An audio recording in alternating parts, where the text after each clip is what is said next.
So I've been playing D&D for the past 5 years, and I've been DMing for the past 4.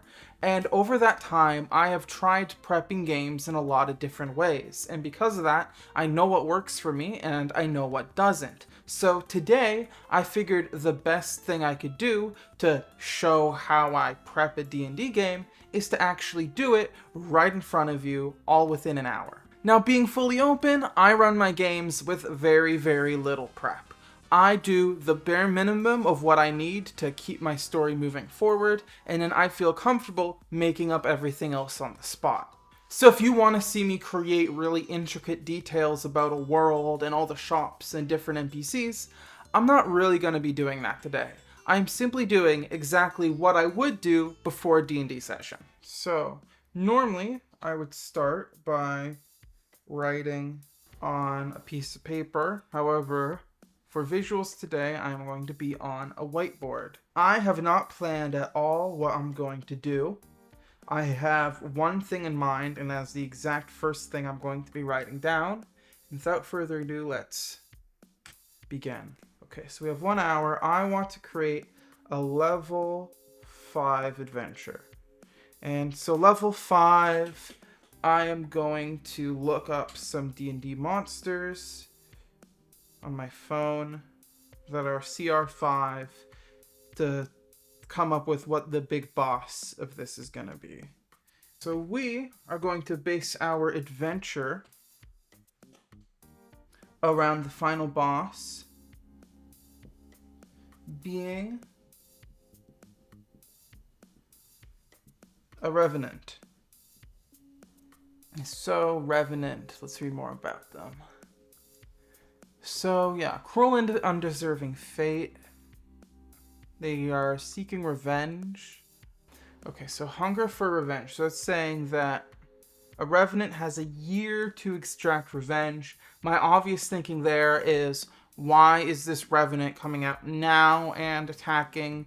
Well, maybe it's at the end of its year cycle and it's trying to finish its job as soon as possible. And this instantly, to me, creates an interesting dichotomy where the revenant needs to get revenge soon or it will turn to dust without having its stuff dealt with. But that also means that if it fails, it gets destroyed. So this means the monster is, interestingly enough, on a timed mission. But also it means that there are 2 pathways here.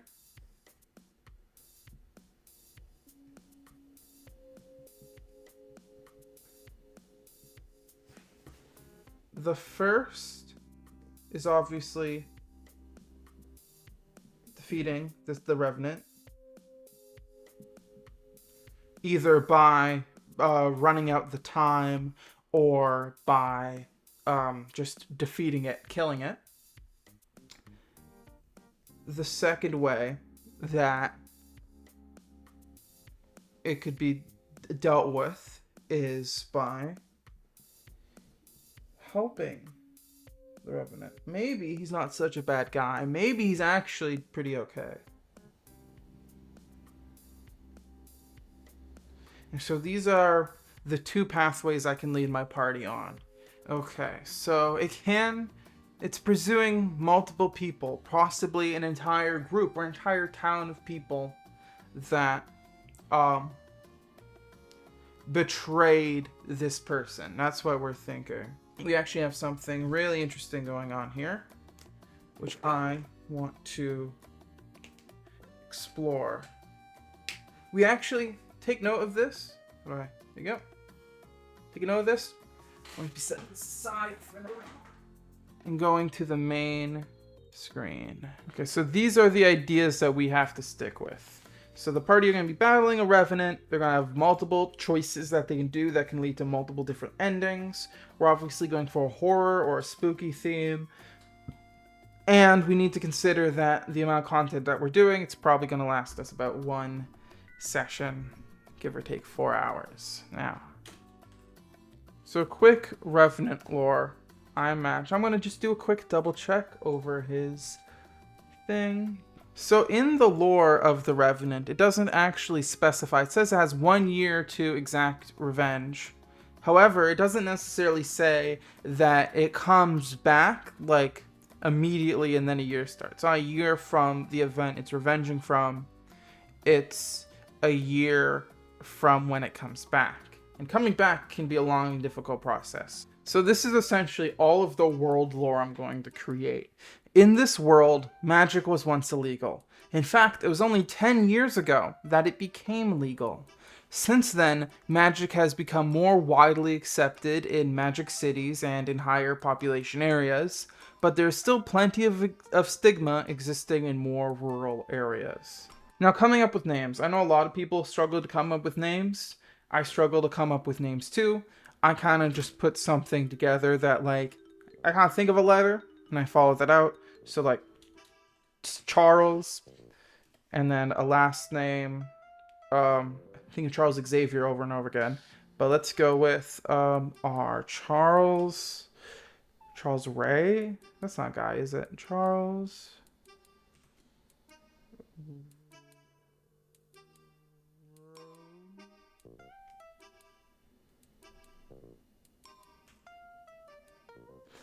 Charles Rook. There's a human man named Charles Rook. Okay, so this was a human man named Charles Rook, and he was essentially a sorcerer.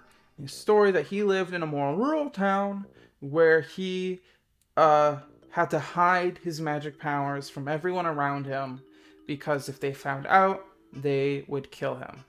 And about 15 years ago, his magic was found out, and he was killed because they found out he was magical. Although he was killed because of his magic, his body didn't decay, and so they like threw him into the woods and dug a hole and buried him. And since then, he has come back and is taking out all of the people who killed him. All of the people of the village he's going after. We need to name the village. That is something that would be important. His village of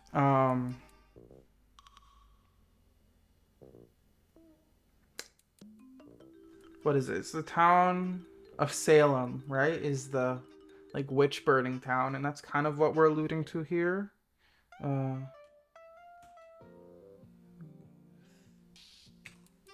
Falloum kind of has a same syllables. We can change it later. Now here's the question I'm thinking: will this town, would they hire adventurers, or do our adventurers just happen to stumble into this town and stumble into this problem? I am thinking definitely if this was a bigger campaign with more sessions, I would definitely have the heroes show up. However, it might make more sense for them to be hired in this case as to why they happened to end up there.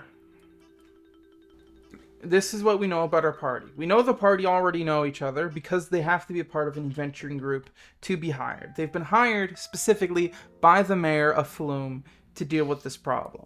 When the party show up, the mayor is dead. I'm deciding that right now. And now, at this point, we're going to start building clues, which is actually going to lead me back to the whiteboard. So I'm going to separate a list of people who are already dead and people who are going to die.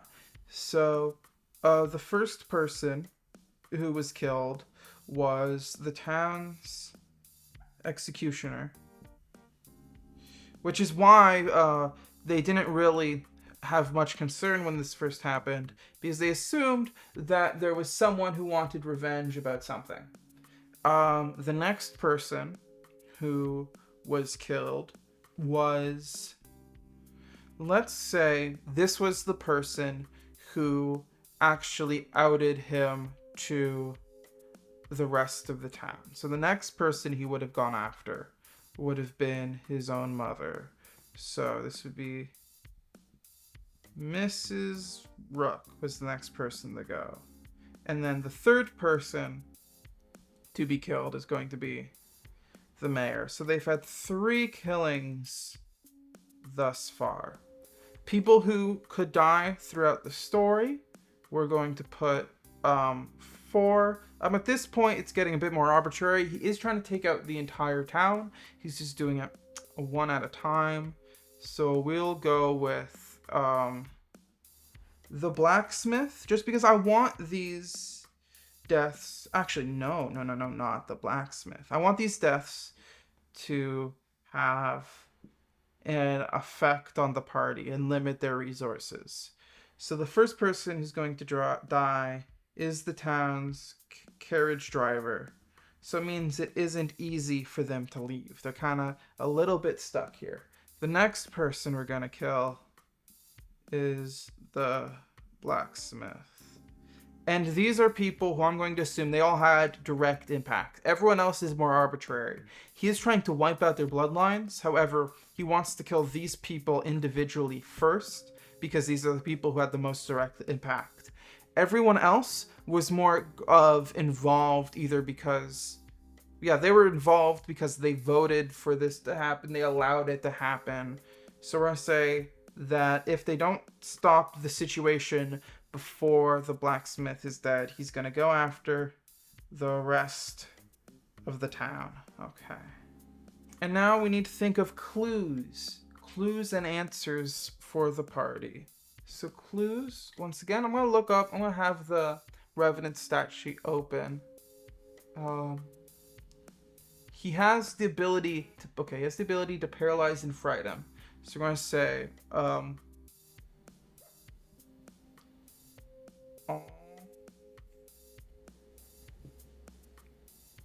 all of his victims look stricken with fear. Just going to give you a clue that he's been frightening them. The next thing is going to be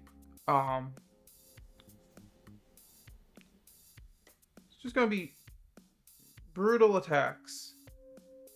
They get that this might not have been done by a man per se, or something stronger than a man. That's kind of the idea that we're getting at. Something undead, something in that range.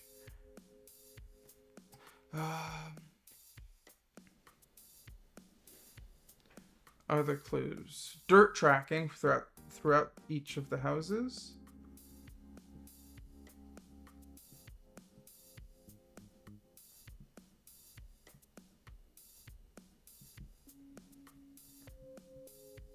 And so dirt tracking, that gives them the idea that, this guy's coming from the woods. He's been tracking dirt from the woods into there. Give them the idea to look out into the woods, see what's going on.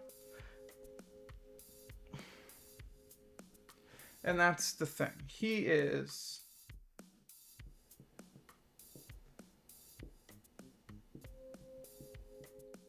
hiding in the woods. Let's say he's found a cave that he's hiding in. Another clue would be the history. If the town talk about the history of burnings of people and whatnot, and a hole in the ground.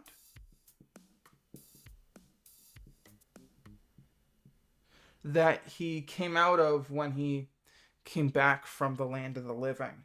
We have half an hour, and we have most of everything I need. It's just about putting a little bit more together. We have to put some names together, mostly. Yeah, Crawlin of Bane. Probably just gonna call him Crawlin. Mrs. Rook. Let's just give her a first name.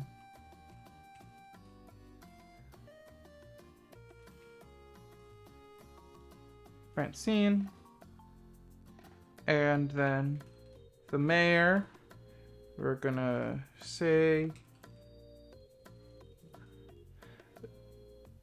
the mayor was another human. This is mostly a human / dwarf population. That's what I'm imagining.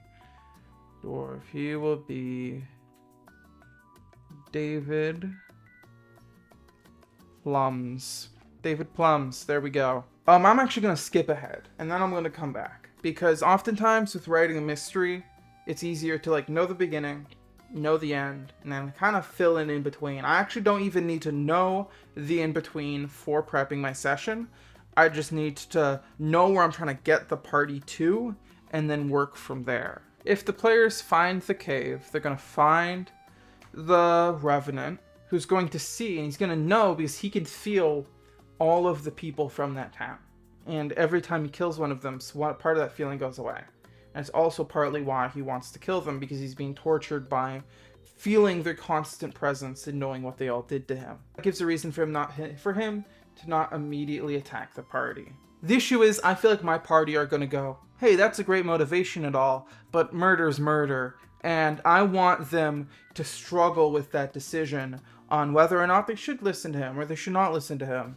And I feel like the best thing I'm going to do is try to make the people who did it really, really, really bad. And so the people he's going after, the party, are almost justified to listen. From the people who they meet, all of the people they meet are gonna suck. However, the people who aren't gonna suck are going to be the kids. The 10-year-olds, the 14-year-olds, the 8-year-olds, all of these kids who weren't even alive when that happened. However, his revenge mission is about wiping out their bloodlines. So the party have to decide, because if he just kills all the people who directly wronged him, that doesn't make that suffering go away. And little does he, and probably the party will know, is that either way, he's going to be turning to dust pretty soon. He's either going to complete this revenge quest and then be done, or the year that he's been alive will run out and he'll be done. And so that's a thing that the party are going to have to balance out. Because, yeah, that's the situation that's kind of going on for him. And that's where the struggle is going to be. So we need to think of reasons for why would the party want these people dead? Why would the party want to team up with this guy instead of killing him?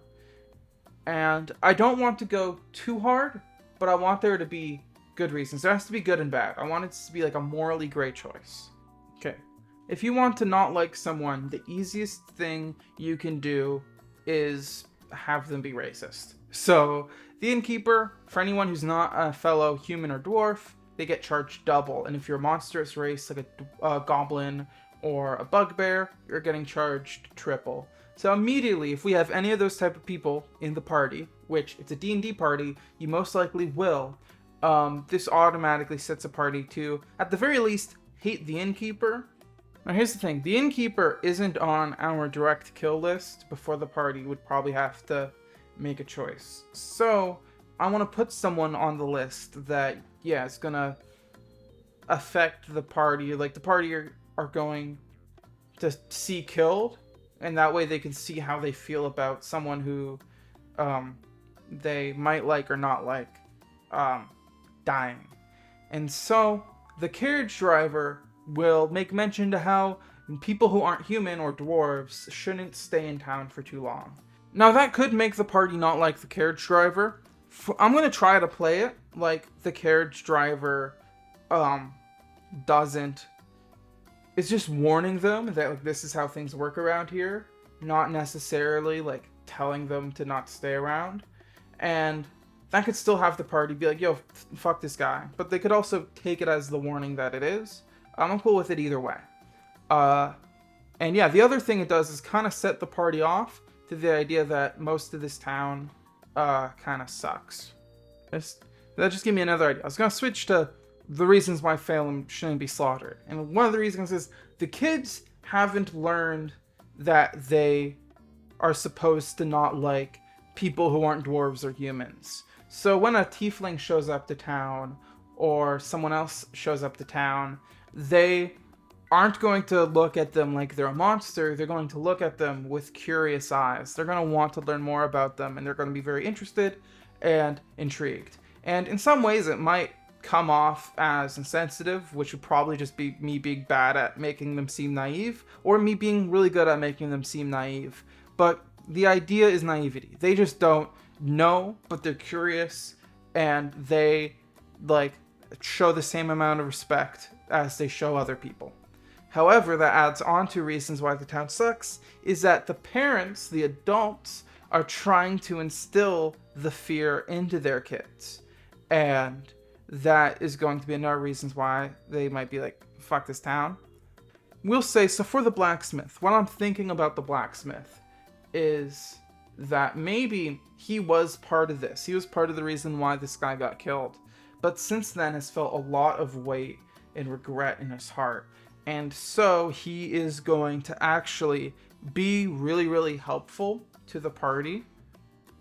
If the party are friendly to him, he's going to be friendly back. That's the idea that I'm thinking of, which could actually mean that they kind of have two separate possible interpretations of the blacksmith. If they start off rude, they're going to see him as cold and distant and not really care when he dies. If they start off friendly to him and he's friendly back and they see him as a friendly guy, they're going to be saddened when he gets killed, and that's going to lead to more things like more questioning of the Revenant of if this is actually the right thing to do, because it does lead that question. Yeah, these people have had 14 years to change, and some of them might have changed. Clearly, a lot of them haven't, but should you kill them and not give them the opportunity to change and kind of prove that you were something that they should have been afraid of? And that would be an interesting way to handle it. Now we have 20 minutes left in this, and so the big thing is trying to extend a little more into the adventure and try to figure out, because this is a challenge 5 guy, which means that a party of level 5 adventurers aren't really going to have too much trouble with him if they show up at their full strength. And I have two options there. I can either lower the level I want the adventure to be, or I can try to add more challenges. I'm thinking maybe because of his magic, maybe he's got some things helping him out.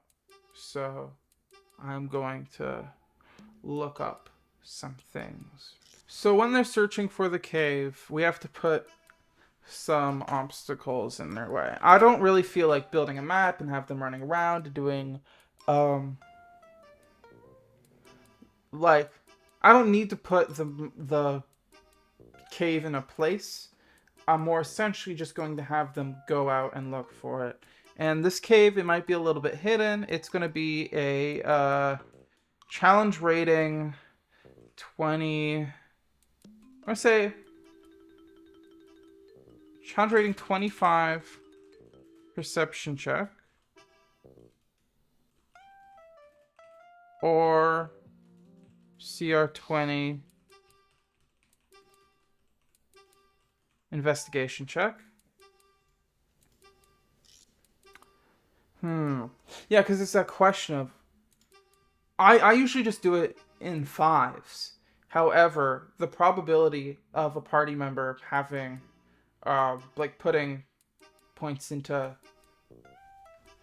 their perception is quite high. And so I'm going to quickly just open up one of my characters, figure out what, like, a level 5 character would have, or could have, because I don't want to make it impossible. There's no reason to make it impossible.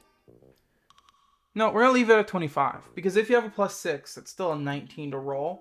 And the odds of them having higher than that... Oh, I figured it out. Okay, I figured out how I do it.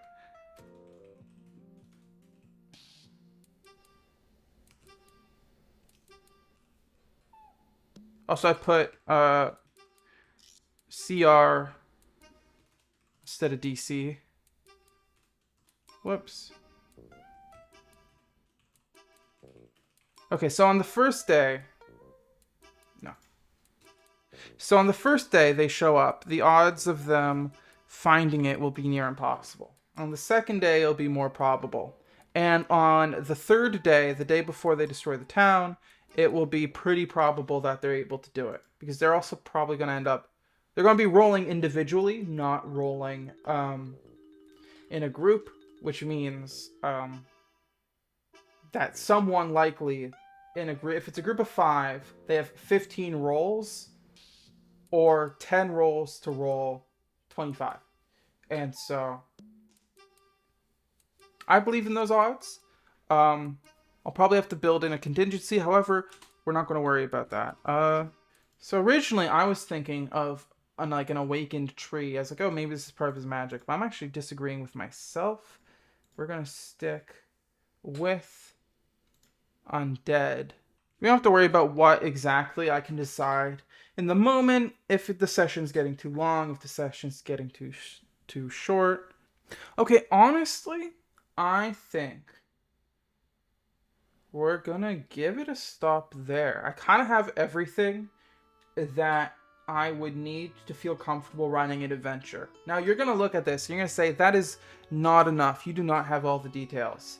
And that's exactly the point. I don't have all the details. However, I am running with exactly how much I need to fill in the rest of the blanks. That if something's not working, we need to adjust things, I can adjust with the information I've put in here. Gonna stop it, yeah. In 49 minutes. This is actually more than I normally do to run an adventure. This is more prep than normal for me.